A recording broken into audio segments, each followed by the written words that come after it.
El caso de la venta de la bandera ecuatoriana fue un acontecimiento histórico de nuestra nación en donde se mancha nuestro emblema nacional adoptado desde la época marxista y a la vez se hace quedar mal la imagen del Ecuador en el contexto internacional. Este acontecimiento en lo político puso fin al gobierno de Luis Cordero Crespo y a la vez fue la caída de la época progresista, dando paso al ascenso de la época liberal en el Ecuador. Ahora las preguntas que nos planteamos son: ¿cómo se desarrollaron los hechos? ¿Quiénes fueron los responsables? Todo esto lo veremos en este video. A finales de 1894, China y Japón estaban en guerra. Japón necesitaba adquirir armas para su respectiva defensa. Chile, al enterarse de la necesidad de Japón en adquirir armamento, deseaba negociar con este país la venta del buque de guerra Esmeraldas, pero había un problema. El gobierno de Chile se había declarado neutral y acorde a las normas internacionales de aquel tiempo, ningún país neutral estaba autorizado en venderle armas a los países en conflictos. Las pretensiones de Chile llamarían la atención de China, un país con el que mantenía buenas relaciones con Chile en aquel tiempo. Pero Chile se enteró de que Ecuador no se había declarado neutral ni estaba a favor de los dos países en conflicto. Chile, quien tenía buenas relaciones diplomáticas con Ecuador, vio la manera perfecta para entregar el buque de guerra Esmeralda a Japón. La negociación entre estos dos países consistía en lo siguiente. La transacción de esta negociación se llevó de la siguiente manera. Un intermediario del gobierno chileno vende a intermediarios del gobierno ecuatoriano el buque de guerra Esmeralda, en la cual los intermediarios en nombre del gobierno ecuatoriano eran el doctor José María Plácido Camayo y el cónsul del Ecuador en Valparaíso, señor Luis Noguera. Los intermediarios ecuatorianos compraron este buque al precio de 220.000 libras esterlinas y se lo vendieron a Japón al precio de 300.000 libras esterlinas. Como podemos ver, parece una transacción normal en una negociación entre países, pero ¿cuál fue el problema? El problema resulta que el buque de guerra Esmeralda zarpó de Valparaíso llevando izada la bandera del Ecuador, cuando lo correcto debió haber sido llevar izada la bandera de Japón. Aquel buque cruzó todo el Pacífico con destino a Yokohama, Japón, con la bandera ecuatoriana. Este acontecimiento se convirtió en un escándalo a nivel nacional, que causó indignación en la ciudadanía y rechazo contra el presidente Luis Cordero Crespo, quien gobernaba en aquel tiempo. Aquí quiero hacer énfasis en algo.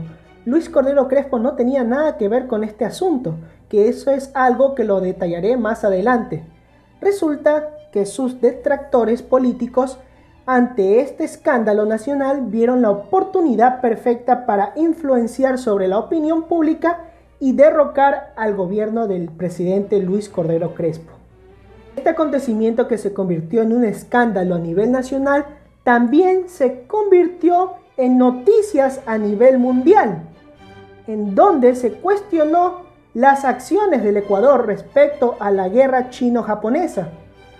Incluso Chile no logró salvarse de este escándalo internacional y empezó a cuestionarse su neutralidad ante la guerra chino-japonesa al descubrirse que el barco que zarpó de Valparaíso estaba bajo el mando de un capitán y una tripulación de origen chileno.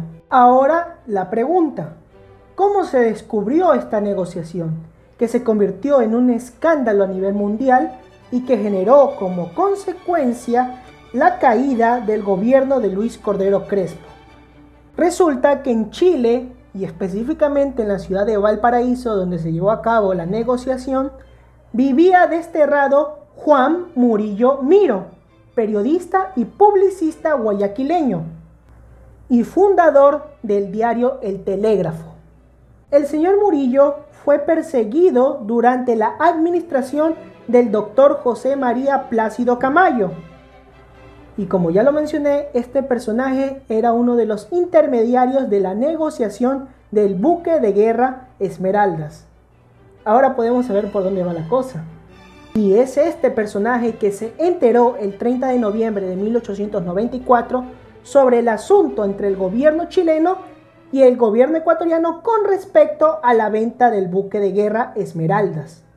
En enero de 1895 hizo la respectiva denuncia a Murillo, enviando a las autoridades ecuatorianas la copia del supuesto contrato de compra-venta, pero este solo era una propuesta. Ya lo sabremos por qué.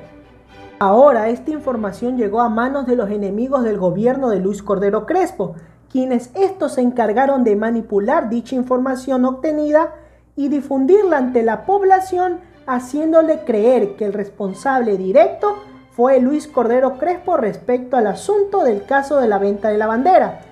Pero la realidad era diferente, ya que los responsables directos eran Plácido Camayo y Luis Noguera. Ante el rechazo y la indignación popular y la inminente caída del gobierno de Luis Cordero Crespo, el presidente toma medidas desesperadas y envía un telegrama a Murillo para que le aclare la situación, para que le transmita una copia literal del telegrama del Ministerio de Relaciones Exteriores en donde se autoriza la compra del respectivo buque. Murillo le comparte la copia al presidente Luis Cordero Crespo, que decía lo siguiente respecto al comunicado del Ministerio de Relaciones Exteriores: mi gobierno está dispuesto a comprar, si es posible, buque Esmeraldas y comisiona a cónsul Noguera para negociar respecto a precio y otras condiciones. Si buque es aceptable para Ecuador, después de viaje de prueba. Gobierno de Chile declara oficialmente, en nota de contestación Ecuador, sobre cancelar patente cónsul, que vendió Esmeralda basado en documentos cuyas copias remitió gobernador. Prensa juzga insuficientes documentos para negocio tan importante. Califica inconveniente, nota ministro.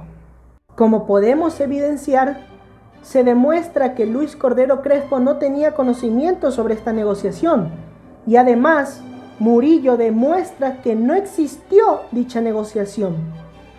Ahora, por otro lado, a Chile no le hacía falta firmar un contrato falso para que su buque cruce el mar con una u otra bandera. Lo único que necesitaba era poner cualquiera de estas, tal cual como lo hizo y sin autorización del gobierno ecuatoriano, y echarlo a navegar. Además, agreguemos lo que decía el artículo 136 de la Ley de Hacienda vigente en esa época. Decía que el Poder Ejecutivo ni por sí ni por medio de sus agentes podrá perfeccionar ningún contrato sin que antes haya sido publicado por la prensa, con cierta anticipación, en el periodo oficial, si lo hubiere, o en hoja suelta, y todo contrato que se celebre sin este requisito será nulo. Esto nos lleva a la conclusión de que a aquel gobierno le fue imposible acordar dicho contrato. El caso de la venta de la bandera ecuatoriana, aparte de hacer caer el gobierno de Luis Cordero Crespo, simbolizó el fin de la era progresista en el Ecuador y la respectiva revolución, ascenso y comienzo de la era liberal con Eloy Alfaro Delgado. Triunfante la revolución liberal y bajo régimen de Eloy Alfaro, en 1898, Luis Cordero Crespo fue llevado a juicio ante la Corte Suprema de Justicia, quien ésta dictó como sentencia absolverlo de los cargos de peculado, traición, contrabando y antipatriotismo por los que se los acusaba y procesaba. La Corte Suprema de Justicia dictó su veredicto, en el que hacía constar que absolvía al gobierno de Cordero, destacando, primero, que el gobierno no intentó contrabando; segundo, que el gobierno no pudo cometerlo; tercero, que el gobierno no lo perpetró ni cometió; Cuarto y finalmente, que por tanto el uso hecho en Chile de la bandera ecuatoriana por ningún motivo fue imputable al gobierno, por ningún concepto fue capaz de escarnecer a la nación. Y hasta aquí el especial 5000 seguidores en TikTok. Espero que le haya gustado. Síganme para más contenido como esto y si te gustó el video deja tu like que lo pueda ver. Hasta la próxima.